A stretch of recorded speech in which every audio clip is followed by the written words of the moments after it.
Bonjour chers amis, donc comme d'habitude je vais improviser, j'ai pris quelques petites notes mais je vais revenir sur la fusion. Je parle évidemment de mon expérience personnelle mais aussi de ce que j'observe autour de moi, des conversations que j'ai avec d'autres flammes jumelles et je recoupe les renseignements. J'essaie de dégager les points communs.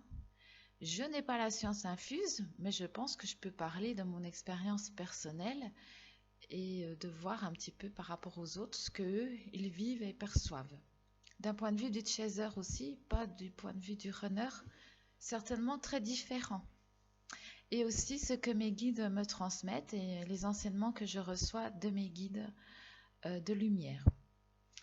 Donc je reviens sur la fusion parce que j'avais fait une vidéo mais le son n'était pas bon. Donc je reviens mais je ne vais pas expliquer pareil, hein, je vais faire un focus dessus. La fusion, c'est pas un but en soi, ça se fait automatiquement. Ça peut être conscient, on peut conscientiser, mais aussi inconscient. Inconsciemment, on peut fusionner et pas se rendre compte de ce qui se passe sur les plans subtils. S'il y a des gens qui ne sont pas médiums ou qui ne voient pas les corps subtils, ils vont peut-être pas se rendre compte de ce qui se passe. Mais ça se passe quand même, c'est des phénomènes qui sont automatiques. Donc il faut aussi plusieurs fusions. Une, ça suffit pas. Il semble que le contact entre les flammes jumelles, leur chemin ensemble ou séparément, soit fait justement de séparation, de retrouvailles et de fusion après s'être reconnecté à sa flamme jumelle. Et c'est un phénomène qui se produit plusieurs fois et qui permet de purifier les énergies et de pouvoir accueillir des hautes énergies qui vont vibrer sur Terre, euh, comment dire, propager leurs vibrations sur Terre. Comme je disais, la flamme jumelle devient un peu comme un cristal qui va propager toutes ces ondes énergétiques positives. Les fusions, je vais parler du corps, l'esprit et l'âme. Au niveau du corps, moi ce que j'ai ressenti, c'est un feu purificateur qui traverse les méridiens. Ma première sensation au contact de ma flamme jumelle, c'est j'ai chaud. J'ai comme des bouffées de chaleur, je suis toute rouge, je brûle de l'intérieur, je carbonise, comme si on m'avait fait du magnétisme. Et souvent, comme je pratiquais les arts martiaux, on m'a dit, tu as le chi qui circule en toi, dans tes méridiens. Après, les guides m'ont expliqué que c'est un feu purificateur qui parcourt les méridiens. Donc ça correspond aussi à l'éveil de la Kundalini. Donc au niveau du corps, ce feu nettoie déjà un petit peu, désencrasse vos méridiens, stimule les points d'acupuncture et il y a une ouverture des chakras. Donc au niveau corporel, on peut le ressentir parce que ça peut guérir des maladies. Si vous avez les chakras qui sont bien ouverts, qui tournent dans le bon sens et qui ne sont pas ni bloqués ni fermés, permet quand même du bien-être, une meilleure santé, l'énergie qui circule. Ceux qui pratiquent les soins Reiki le savent, c'est plutôt bon pour la santé, plutôt qu'une énergie qui stagne et qui va vous rendre malade. Donc c'est un soin pour le corps, nettoyage des chakras. Ce feu, il est purificateur, il va purifier vos chakras, il va parcourir tous les chakras, faire circuler votre énergie yin et yang, l'énergie de la terre et l'énergie du ciel, en ouvrant largement le chakra coronal. Donc sur le corps physique, on peut le sentir vraiment. Et il y a des soins avec sa flamme jumelle. Souvent, il y a des soins qui se font.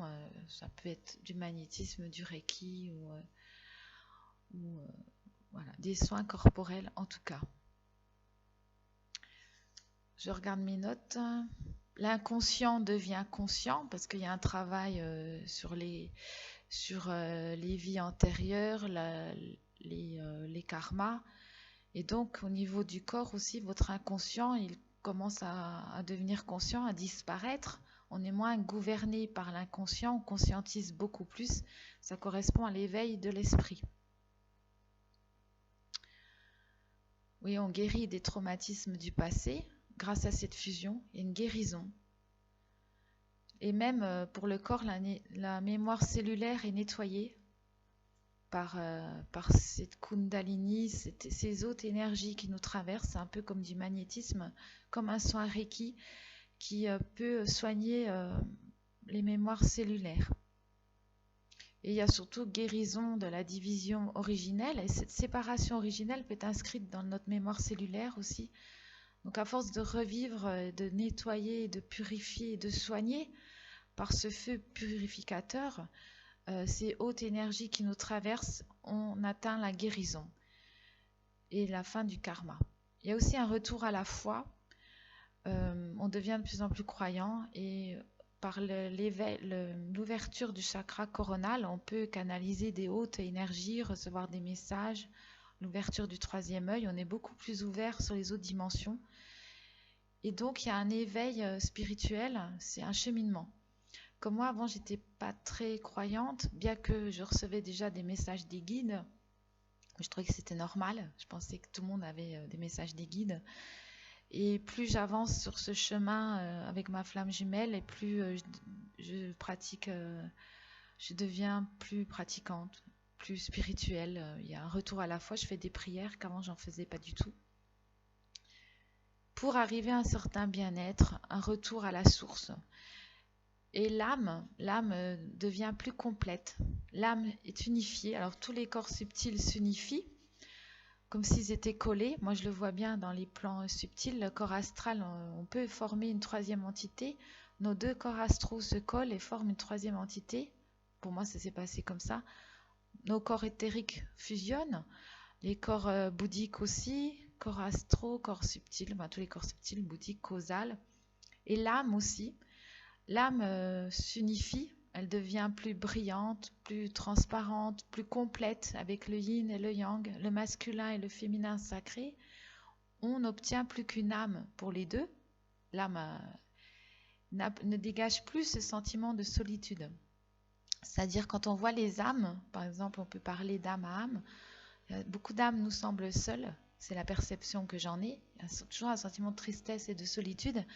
Et quand on tombe sur une âme jumelle unifiée, oui, il y a de la joie, mais c'est pas vraiment de la joie parce que j'ai quelqu'un sur internet disait oui, l'âme unifiée, elle est dans la joie, elle est dans l'amour inconditionnel. Je dirais plus, comment dire, le vide en fait, le non émotionnel en fait. Elle est normale, sereine, pacifiste, calme, pas forcément exubérante. Pas triste, mais peut-être pas forcément très joyeuse non plus, parce qu'elle vit quand même l'incarnation sur Terre. Elle a toujours sa mission divine à faire. Et je pense qu'elle n'arrive dans la joie que quand elle a accompli son œuvre. Mais c'est quand même une âme qui est déjà dans l'accomplissement et qui progresse, mais qui n'a pas atteint toute sa progression. Elle progresse, elle n'a pas encore terminé. Donc voilà, le but de la fusion, pour moi, vraiment, quand on est en contact avec sa flamme jumelle et qu'on ressent, pour moi, vraiment une chaleur intense, ça peut être des picotements, c'est une guérison corporelle, psychique, au niveau de l'inconscient, du conscient, on conscientise, on s'éveille, et de l'âme, corps, esprit, âme. Les flammes jumelles et les âmes ne sont pas sur le même plan, dans une autre dimension. Donc il ne faut pas confondre flamme jumelle et âme jumelle parce que ça a été confirmé par mes guides, elles ne sont pas dans le même plan. C'est comme les corps subtils, le corps astral n'est pas dans le même plan que le corps bouddhique. Donc on a nos différents corps subtils, on a la flamme jumelle et notre âme. Voilà ce que je voulais dire sur la fusion. Alors après la fusion, il peut y avoir un retour en arrière, une séparation, mais qui nous permet de consolider nos acquis qu'on a eus au cours de cette fusion et de continuer un travail sur soi, mais aussi la mise en route de notre œuvre commune. Et donc chacun peut continuer à la faire de son côté et après on peut mettre en commun cette mission commune. Voilà, donc sur internet, des personnes m'ont dit oui, mais pour moi ça s'est pas passé comme ça. Est-ce que c'est vraiment leur flamme jumelle? Est-ce que c'est pas une âme sœur? Est-ce que le runner, je pense, perçoit autrement la fusion? Certainement. Moi, je parle d'un point de vue du chaser. Par contre, c'est vrai que même ceux qui me disent non, mais pour moi, ça s'est pas passé comme ça, ils ont quand même conscience que c'est un tsunami énergétique. Et donc, que vous ayez conscience ou pas d'être en face de votre flamme jumelle, parce que le processus se fait, que l'on veuille ou pas, que l'on en ait conscience ou pas, on peut être en contact avec sa flamme jumelle et fusionner et ne pas le savoir, tout simplement, pas en avoir conscience. Mais les énergies qui nous traversent, on monte en vibration, on monte en énergie, euh, même malgré tout, se dégage dans notre entourage. On vibre d'énergie en fait, hein, des vibrations énergétiques qu'on envoie autour de nous. Et ça se passe, qu'on le veuille ou non. Il y a vraiment au niveau énergétique des énergies qui sont fortes et on est beaucoup plus efficace. Et il y a quand même un travail intérieur qui le fait et on le ressent bien au niveau émotionnel. On est tout chamboulé, on ne sait pas ce qui se passe, on est déstabilisé, on perd nos repères parce qu'ils n'étaient pas bons. Quand on perd nos repères, c'est pour mieux se reconstruire sur des repères plus stables. Après, souvent, on peut se rendre compte qu'on était en contact avec sa flamme jumelle quand on a une évolution, par exemple comme moi spirituelle, où j'ai progressé parce que je suis devenue même praticienne Reiki, je me suis tournée vers le magnétisme, alors qu'avant ça ne me parlait pas. Et là, je me suis dit, mais qu'est-ce qui s'est passé dans ma vie pour que je canalise beaucoup plus qu'avant, que je me tourne vers le magnétisme, que je me mette professionnelle, voyante, médium professionnelle, que je me mette à canaliser des livres entiers. Alors avant, j'avais mon guide, certes, mais pas autant de guides. Et je canalisais pas des livres entiers. En un mois, j'ai écrit un livre. Et je fais énormément de choses. Un internaute m'a dit aussi, repose-toi bien Virginie, parce que vraiment, tu fais énormément de choses.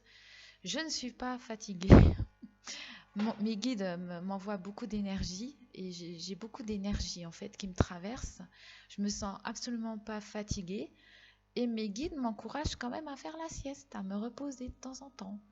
Donc je dors très bien et par contre je suis beaucoup plus efficace parce que j'ai l'aide de mes guides. Ils me conseillent hein, quand je fais des vidéos comme ça, ils peuvent aussi faire passer leurs messages et c'est eux qui me donnent les idées.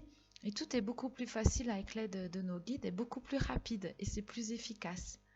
Voilà, donc on gagne en efficacité, en rapidité et en énergie et on n'est pas vanné ou fatigué. Voilà pour le moment, je vous reparlerai peut-être d'autres choses, mais pour le moment c'est ce que je voulais dire un petit peu, la fusion au niveau du corps physique, psychique. J'ai pas tout dit, hein, parce qu'au niveau psychique il y a le retour dans les vies antérieures, tout ça, mais ça c'est du côté du chaser. En tout cas, on travaille bien sur nos peurs et on conscientise beaucoup de choses au niveau de l'inconscient. Il y a des angoisses qui remontent, il y a beaucoup de souffrances qui remontent, des choses qui remontent du passé, des vies antérieures. Donc il y a un gros travail sur l'inconscient qui le fait. J'ai une psychologue qui m'a dit que l'inconscient, il a beaucoup plus d'informations que nous en fait. Et c'est vrai. D'ailleurs, notre inconscient connaît nos vies antérieures, alors que nous, on ne les connaît pas consciemment. Donc quand ça remonte à la surface, eh ben, c'est un peu la fin de l'inconscient. Donc on devient un être éveillé qui est en pleine conscience, qui n'est plus, c'est plus son inconscient qui détient toutes ces informations-là ou qui gère nos pensées, nos actes manqués, nos lapsus, etc. Et l'âme, voilà, quand elle a fusionné, elle atteint une étape. Elle est beaucoup plus complète, accomplie, mais elle vit quand même l'incarnation sur Terre. Ça va peut-être pas forcément toujours comme elle le souhaite quand même, parce que votre âme, elle a un cheminement, des objectifs, et puis sur Terre, c'est pas parce qu'on a fusionné qu'on va forcément écouter son âme, être lié avec son âme et suivre la voie idéale pour l'âme, parce qu'il peut y avoir des retours en arrière, des choses comme ça. Voilà, donc je vous embrasse. N'oubliez pas de liker ma vidéo, c'est pour mon petit ego qui en a besoin de temps en temps.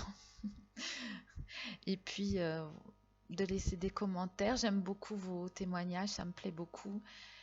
Et s'il y a des runners qui veulent ajouter leurs petites graines, moi je voudrais bien des vidéos des runners. Ça me plairait bien de les voir, de les entendre et de les écouter. Voilà, on n'est pas ici pour juger. Chacun a une expérience personnelle, vit les choses différemment. Mais je pense quand même qu'il y a beaucoup de points communs dans les flammes jumelles et j'essaie de dégager ces points communs tout simplement parce que il y a des gens qui m'ont dit oui mais pour moi c'est pas comme ça que ça se passe. Pourquoi pas, hein, ça peut se passer différemment. Il y a des cas particuliers, chaque personne est individuelle et c'est spécifique à chacun et on n'a pas les mêmes ressentis. Chacun a le droit d'avoir une opinion. Et d'ailleurs, dans les flammes jumelles, on sait très bien que le runner et le chaser, ils n'ont pas du tout la même façon de voir les choses. Et c'est ça qui est intéressant. Sinon, on s'ennuierait. Voilà, donc bonne journée. Au revoir, à bientôt.